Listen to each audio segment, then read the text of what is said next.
So hello everyone, मेरा नाम प्रिया यादव है। आज हम क्लास 8 का चैप्टर नंबर 2 करने जा रहे हैं, ज्योग्राफी सब्जेक्ट का। तो इसमें सभी most repeated long answer questions हमने दे रखे हैं, साथ में पूरा एक्सप्लेन होगा अच्छे से। एग्जाम ओरिएंटेड है, मतलब एग्जाम में सभी आने वाले इंपॉर्टेंट क्वेश्चंस इसमें इंक्लूड कर रखे हैं मैंने। तो चलिए स्टार्ट करते हैं चैप्टर नंबर 2 क्लास 8 का ज्योग्राफी सब्जेक्ट का। यहाँ पे हम स्टार्ट करने जा रहे हैं फर्स्ट क्वेश्चन। तो चलिए स्टार्ट करते हैं। हिंदी इंग्लिश दोनों में ही है, तो आप लोग हिंदी इंग्लिश मीडियम वाले दोनों ही देख सकते हो, ठीक है। सभी के लिए सही होगा, ठीक है। तो चलिए, अगर आपने ये सारे क्वेश्चन भी कर लिए तो आप अच्छे खासे नंबर गेन कर लोगे एग्जाम में। तो चलिए स्टार्ट करते हैं। भूमि संसाधन क्या है? भूमि संसाधन क्या है, तो चलिए इसमें जानेंगे। फिर भूमि की हमें क्या, कैसे हम इसको बचा सकते हैं, और बचाने के कौन कौन से कारण हैं, ये भी हमें बचाना क्यों जरूरी है, कौन कौन से कारण है जिसकी वजह से हमें ये बताया गया है कि संरक्षण भी जरूरी है। जमीन का संरक्षण मतलब भूमि का संरक्षण तो किस तरीके से क्या है, हम सारी चीजें इसमें डिस्कस करेंगे। तो चलिए स्टार्ट करते हैं। What is land resources? Land resources मतलब भूमि संसाधन क्या है? भूमि पृथ्वी का एक महत्वपूर्ण प्राकृतिक संसाधन है। भूमि पृथ्वी का एक महत्वपूर्ण प्राकृतिक संसाधन मतलब प्रकृति के द्वारा प्राप्त संसाधन है, जिसका उपयोग हम किस में करते हैं? कृषि, रहने के लिए मतलब आवास, उद्योगों में करते हैं, साथ में ही आने जाने मतलब परिवहन के लिए भी करते हैं। भूमि का अनुचित उपयोग भूमि संरक्षण को जन्म देता है। रक्षण, यहाँ पे संरक्षण होगा, ठीक है, को जन्म देता है। कोई दिक्कत है? हम बहुत ज्यादा जो अनुचित उपयोग करते हैं, मतलब कहीं पे जरूरत भी नहीं है, या फिर हम उसको तरीके से नहीं यूज करते भूमि को, तो जिसकी वजह से भूमि को संरक्षण करने की हमें जरूरत पड़ती है, ठीक है। उसे बचाने की, उसका रक्षा करने की हमें जरूरत पड़ती है। तो भूमि की संरक्षण के कारण क्यों रक्षा करनी चाहिए, जो बचाने का जो है कारण वो कौन कौन सा है, क्यों बचाना चाहिए? तो सबसे पहली चीज है, वनों की कटाई बहुत ज्यादा हो रही है, जिससे हमें बचाना चाहिए। हमें बचाना चाहिए ये सारी चीजें। साथ में ही अधिक सिंचाई की वजह से भी ये सारी चीजें होती हैं। अत्यधिक चराई के कारण भी क्या होती है कि हमारी जो भूमि होती है बर्बाद होती है। खनन और औद्योगिक गतिविधियां भी हमारी भूमि को क्षतिग्रस्त कर देती हैं, ठीक है। तो इसी वजह से हमें भूमि बचाना बहुत ज्यादा जरूरी होता है। कैसे कैसे बचा सकते हैं उसके बारे में बात करेंगे।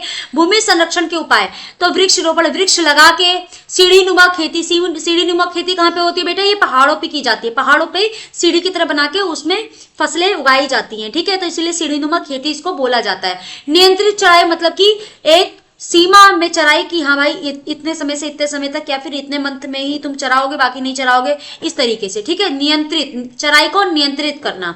भूमि का उचित उपयोग, सही से उपयोग करना ही ये जो उपाय है, ये सारे जो भी 4 उपाय मैंने बताए हैं, ये बहुत ज्यादा इंपॉर्टेंट क्वेश्चन है बेटा, घोल के पी लेना, पेपर में आता ही आता है, ठीक है।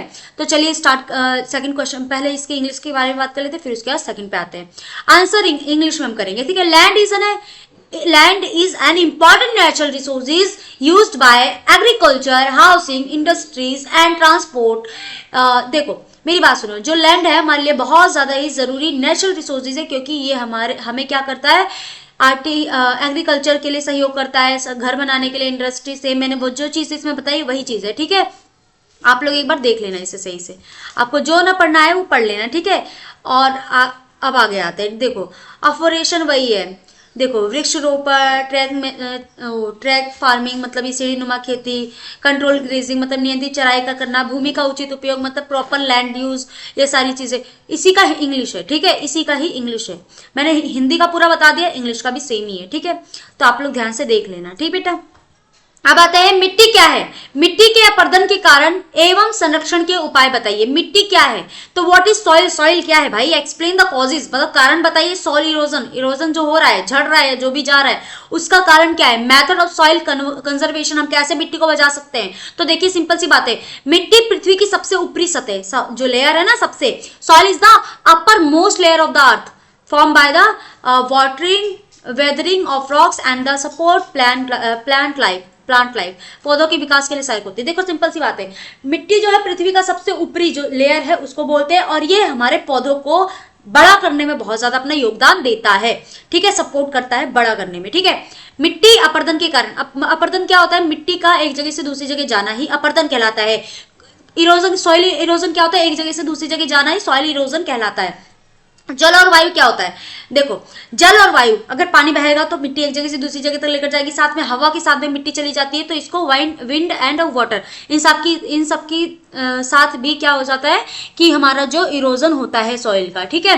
वनों की कटाई, वन को अगर हम काटते हैं तो मिट्टी को, जैसे हमने पढ़ा हुआ है छोटी क्लासेस में कि वन को काटने से मिट्टी क्या होती है कि मुट्ठी की तरह बांध रखी होती है, ठीक है, मिट्टी को, जो हमारे पेड़ पौधे होते हैं। लेकिन अगर उनको काट देंगे तो मुट्ठी क्या हो जाएगी, खुल जाएगी। तो जो मतलब यहाँ पे मिट्टी होगी जो पकड़ के रखी होगी वो चली जाएगी इधर उधर, ठीक है। तो उसी को वनों की कटाई बोलते हैं। वनों की कटाई की वजह से मिट्टी इधर उधर चली जाती है, ठीक है।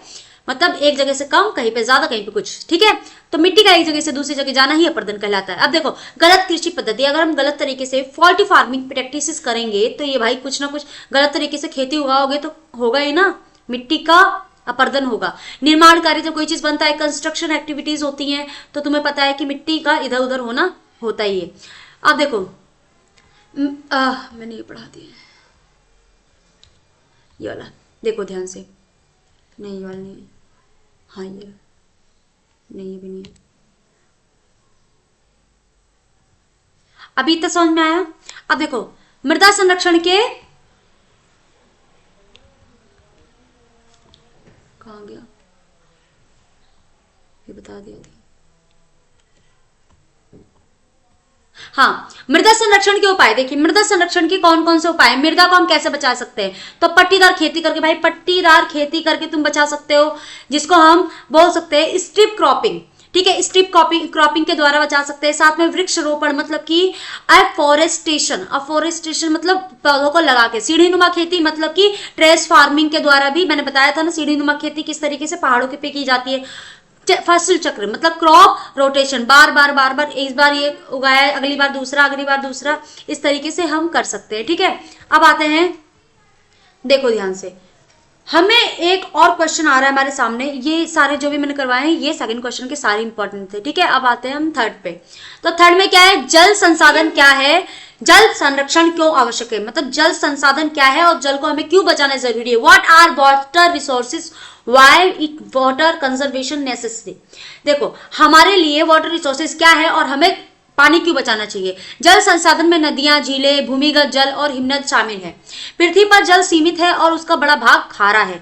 Water resources include river, lakes, ये जो हमारे पास वाटर रिसोर्सेज है ना, उसमें क्या होती है, रिवर होते हैं, लेक्स मतलब झीलें, ग्राउंड वाटर मतलब कि पानी के नीचे भूमिगत जल, और ग्लेशियर, ये सारी चीजें क्या होती है, हमारे वाटर रिसोर्सेज ही हैं, ठीक है। Most of water in earth is saline and the fresh water is limited. जो देखो हमारे पास जो ज्यादा पानी है वो खारा है और कुछ ही पानी है जो कि मीठा है। तो समझ में आ रही है, पीने योग्य पानी जो है हमारे पास सीमित है। हमारे पास पीने योग्य पानी कितना है, सीमित है बेटा।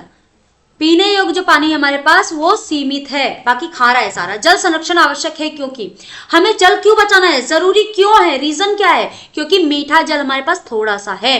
जल प्रदूषण बढ़ रहा है धीरे धीरे और वो मीठे जल को भी क्या कर रहा है, प्रदूषित करता जा रहा है। भविष्य की पीढ़ी के लिए जल बचाना बहुत ज्यादा ही जरूरी है। समझ में आ रही है बात। तो ये जल संरक्षण के उपाय थे। देखो फ्रेश वाटर इज लिमिटेड, हमारे पास फ्रेश वाटर लिमिटेड है। वाटर पॉल्यूशन इज इंक्रीजिंग, मतलब क्या होता है, वाटर पॉल्यूशन बढ़ रहा है दिन प्रतिदिन, मतलब डे बाय डे इंक्रीज हो रहा है water pollution. Water is need for future generation, हमारे लिए पानी जरूरी है, जो आने वाली जो हमारी पीढ़ी है उसके लिए जल बहुत ज्यादा ही जरूरी है। जल संरक्षण के उपाय, हम जल कैसे बचा सकते हैं, तो सिंपल से देखो मेरे बच्चा, पीछे मैं आपको दिखाती हूँ। देखो वर्षा जल संचय, हम बारिश का पानी बचा के भी क्या कर सकते हैं, मतलब जल का संरक्षण मतलब उसको बचा सकते हैं। समझ में आ रही, पानी का बारिश का पानी इकट्ठा करके भी हम जल को बचा सकते हैं, ठीक है। देखो रेन वाटर हार्वेस्टिंग, मतलब कि इसको हम बारिश का पानी जो होता है उसको इकट्ठा करेंगे तब भी हमारा जल बचता है। साथ में ही जल को पुनः उपयोग, हमें कोई भी पानी है तो उसका रियूज ऑफ वाटर मतलब रियूज करना चाहिए, ठीक है। साथ में ही जल प्रदूषण को रोकना। देखो prevention of the water pollution, हमें जल प्रदूषण प्रिवेंट करना चाहिए किससे, वाटर पॉल्यूशन से, ठीक है। कोई दिक्कत है, अगर आपको दिक्कत हो आप लोग कमेंट करें, मैं उसका आंसर जरूर दूंगी, ठीक है। अब आते हैं हम क्वेश्चन नंबर 4 पे। प्राकृतिक वनस्पति क्या है, इसके प्रकार समझाइए। तो भाई प्राकृतिक वनस्पति क्या है, इसके प्रकार हमें समझाने हैं। तो देखिए what is natural vegetation, explain its types. मतलब ध्यान से देखिए बेटा, ध्यान से देखिए। प्राकृतिक वनस्पति वह होती है जो बिना मानव हस्तक्षेप से स्वयं उगती है। मैंने सिंपल सा बताया हुआ था आप लोगों को इससे पहले भी कि प्राकृतिक संसाधन क्या होते हैं, प्रकृति के द्वारा दिए गए संसाधन। तो उसी तरीके से आप ये भी समझ सकते हो, प्राकृतिक वनस्पति वो होते हैं जो कि प्रकृति देती है, ठीक है। हम मतलब बिना मनुष्य के उगाए अपने आप जो वनस्पति उग जाती है वही प्राकृतिक वनस्पति कहलाती है, जिसको हम, उसका डेफिनेशन यहाँ पे शॉर्ट में दिया हुआ है।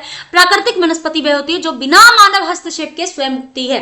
ठीक है, इसको इंग्लिश में पढ़ेंगे। Natural vegetation refer to the plant that grow naturally without human interfere. क्या है कि हमारा जो प्लांट है वो अपने आप ही उग जाता, ग्रो हो जाता है नेचुरली विदाउट ह्यूमन इंटरफेयर के। क्या हो जाता है, बिना ह्यूमन इंटरफेयर कर, मतलब बिना मानव के हस्तक्षेप के ही वो अच्छे से उग जाता है, तो इसे ही नेचुरल वेजिटेशन कहते हैं। ठीक है, अब देखो ध्यान से, ये कितने तरीके के होते हैं, तो ये भाई 4 तरीके के होते हैं। उष्णकटिबंधीय वर्षावन, पर्णपाती वन, कांटेदार वनस्पति और पर्वतीय वन। तो भाई उष्णकटिबंधीय वर्षावन क्या होते हैं, यहाँ पे अधिक वर्षा वाले क्षेत्र को उष्णकटिबंधीय वर्षावन कहते हैं। ट्रॉपिकल रेन फॉरेस्ट किसे बोलते हैं, एरिया इज हैवी रेनफॉल, जहाँ पे रेनफॉल बहुत ज्यादा, मतलब रेन बहुत ज्यादा होती है, वहां पे ट्रॉपिकल रेन फॉरेस्ट बोलते हैं उसको। डेसिडुअस फॉरेस्ट किसे बोलते हैं, मॉडरेट रेनफॉल एरिया। देखो मेरी बात सुनो, जहां पे नॉर्मली बारिश होती है, ज्यादा बहुत ज्यादा नहीं होती, मतलब होती है पर नॉर्मल होती है। ठीक है, और टॉर्नी वेजिटेशन, थोर्नी जो वेजिटेशन है उसे क्या बोलते हैं, तो बेटा जहां पे डिजर्ट, मतलब मरुस्थली एक तरीके से, डिजर्ट एरिया एक तरीके से, तो उसे हम थ्रोनी वेजिटेशन बोलते हैं, मतलब कांटेदार वनस्पति। वहां पे क्या होता है, थ्रोनी वेजिटेशन होता है, जो कांटे कांटे होते हैं ना, तुमने देखा होगा उसकी पत्तियां नहीं होती, कांटे कांटे होते हैं, तो वो इस पौधे को बोला जाता है। ठीक है, ये ज्यादातर कहाँ पे उगती है, जहां पे, कौन सा, वहां पे उगती है जहां पे क्या होता है बेटा, जहां पे, हाँ वेरी गुड, जहां पे पानी की कमी होती है, मरुस्थलीय क्षेत्र पे। ठीक है, पर्णपाती वन कहाँ होते हैं, ऊंचे पर्वतीय क्षेत्र पे, जो हाई एल्टीट्यूड रीजन्स। देखो क्या होता है, जो ऊंचे ऊंचे पर्वत होते हैं ना, वहां पे ये जो वन होता है, ये होता है माउंट फॉरेस्ट, नाम से समझ में आ रहा है, माउंटेन फॉरेस्ट, समझ में आ रही है, माउंटेन फॉरेस्ट माउंट पे ही होगा, आ रहा है समझ में, वेरी गुड। ये सारे हमारे पौधे थे। अब देखो यहाँ पे आ गए हम, वनस्पति संरक्षण क्यों आवश्यक है, वन्य जीव, जो वन में रहने वाले जीव है उनको बचाना क्यों जरूरी है, why is wild life conservation necessary. तो इसमें हिंदी में है, वन्य जीवन पारिस्थितिकी तंत्र की महत्वपूर्ण हिस्सा है और वन्य जीवों की संख्या घटने से पर्यावरण असंतुलित हो जाता है। मतलब कि जो वन्य जीव है हमारे आसपास का, मतलब बहुत बहुत बड़ा हिस्सा, एक तरीके से बहुत महत्वपूर्ण हिस्सा है। अगर ये घट जाएंगे तो पर्यावरण, जो हमारा एनवायरनमेंट है, वो पूरी तरीके से अनबैलेंस्ड हो जाएगा। ठीक है, असंतुलित हो जाएगा, तो इसीलिए हमें इनको बचाना बहुत ज्यादा ही जरूरी है। जैसे जैव विविधता बनी रहती है, अगर सभी जिंदा, मतलब बिना, जैसे जीव संरक्षण हमें जो करने की जरूरत पड़ी है, क्यों, क्योंकि भाई वो समाप्त हो रहे हैं। अब हमें ये तो समझ में आ गया ना, समाप्त हो रहे हैं, इसलिए हमें जीव संरक्षण करना है। तो भाई इसके किस किस तरीके से हम कर सकते हैं, मतलब क्या होता है, हमें वन्य जीव संरक्षण करने की जरूरत क्यों है, आवश्यकता क्यों है, क्योंकि जो जैव विविधता बनी रहती है, मतलब तरह तरह के जीव ऐसे रहते हैं तो अच्छा लगता है, और जैव विविधता इसे ही बोलते हैं कि बनी रहती है। देखो पर्यावरण संतुलन बना रहता है, मैंने सब अभी बताया, एनवायरमेंट बैलेंस रहता है, साथ में ही प्राकृतिक खाद्य श्रृंखला सुरक्षित रहती है। आप लोग ये फूड चेन के बारे में पढ़ोगे बड़ी क्लासेस में, लेकिन मैं आपको बता देती हूँ कि ये बहुत ज़्यादा ही सुरक्षित रहता है, मतलब प्राकृतिक खाद्य श्रृंखला सुरक्षित रहती है। इसका मतलब ये है कि जैसे मैं आपको बताऊं कि बकरी है, ठीक है, बकरी को खाता है शेर, ठीक, क्या खाता है, अभी ये मत बोलना कि इंसानों को खा सकता है ऐसा कुछ, या किसी और जानवर को। अभी तुम सिर्फ और सिर्फ ये सोचो, बकरी और शेर, ये सोचो, और इसके अलावा कुछ मत सोचो। पेड़ पौधे उग गए ना बेटा। अगर समझ लो कि बकरी की जो संख्या है, मतलब मेरी बात ध्यान से सुनो, मैं कहना चाह रही हूँ कि हमारे पास घास है, ठीक है, हमारे पास घास है, और घास को क्या खा रही है, बकरी खा रही है। क्या कर रही है, बकरी खा रही है, घास को बकरी खा रही है, लेकिन और बकरी को कौन खा रहा है, वेरी गुड, शेर खा रहा है। ठीक है, लेकिन अगर मैं वहां से बकरी को हटा दूं, बकरी कैसे हट गई भाई, हमें पता है, उसको मार डाला, क्योंकि आजकल तो बहुत सारी चीजें चल रही हैं, तो उसकी वैसे भी जनसंख्या समझ लो, मतलब उसकी जो संख्या है वो कम हो गई, समझ में आ रही है, उसकी संख्या कम हो गई, समझ लो, ऐसा समझ लो, बकरी की संख्या बहुत ज्यादा ही क्या हो गई, कम हो गई है। तो क्या एक बात बताओ, क्या शेर किसको खाएगा, क्या पेड़ पौधों को खाएगा? नहीं ना। तो ऑब्वियस सी बात है, अगर वो पेड़ पौधों को भी नहीं खाएगा और वो एक ही खाता था, समझ लो, मैं सिर्फ एग्जांपल दे रही हूँ, एक ही चीज खाता था बकरी, अब वो बकरी भी समाप्त हो चुकी है, तो कहाँ से शेर बचेगा? नहीं बचेगा ना। तो कहने का मतलब है कि एक चीज के खत्म हो जाने से अन्य जीवों पे भी खतरा जो होता है वो मंडराता रहता है, फिर एक तरीके से वो भी मर गया, वो भी फिर समाप्त हो जाएगा, फिर ऐसे बहुत सारी दिक्कतें, अनबैलेंस्ड हो जाएगा पूरा का पूरा। तो देखो फूड चैन भी हमारे लिए बहुत ज्यादा ही जरूरी होता है, ठीक है। तो आए यहाँ पे हम इंग्लिश में देख लेते हैं। Wild life is an important part of the ecosystem. Ecosystem का जो हमारा वाइल्ड लाइफ है बहुत ज्यादा इंपॉर्टेंट है। Decreasing wild life population disturb ecological balance, हमें ये बैलेंस पूरा बना के रखते हैं। इट प्रिवेंट बायोडाइवर्सिटी, बहुत तरह तरह के जो जीव होते हैं इसमें हमारा ये क्या करता है, सहायता करता है। मेंटेन इकोलॉजिकल बैलेंस, ये पूरी तरीके से बैलेंस बना लेता है। साथ में ही protects the food chain, food chain मैंने बोला था कि ये बना के अच्छे से रखता है। तो आज के लिए हम इतना ही, और मिलते हैं अब नेक्स्ट वीडियो में। अगर आपको वीडियो पसंद आई हो तो लाइक करें, वीडियो पे कमेंट करें, साथ में इस चैनल को सब्सक्राइब भी करो, और साथ में हाँ अपने दोस्तों के साथ शेयर करना मत भूलना। और मिलते हैं नेक्स्ट वीडियो में। अगर आपको कोई डाउट रहा हो कमेंट कर लेना, ठीक है। चैनल को सब्सक्राइब कर लेना, साथ में दोस्तों से भी करवा देना, ठीक है बेटा, क्योंकि 50 सब्सक्राइबर होंगे तभी मैं लाइव क्लासेस ले सकती हूँ, ठीक है।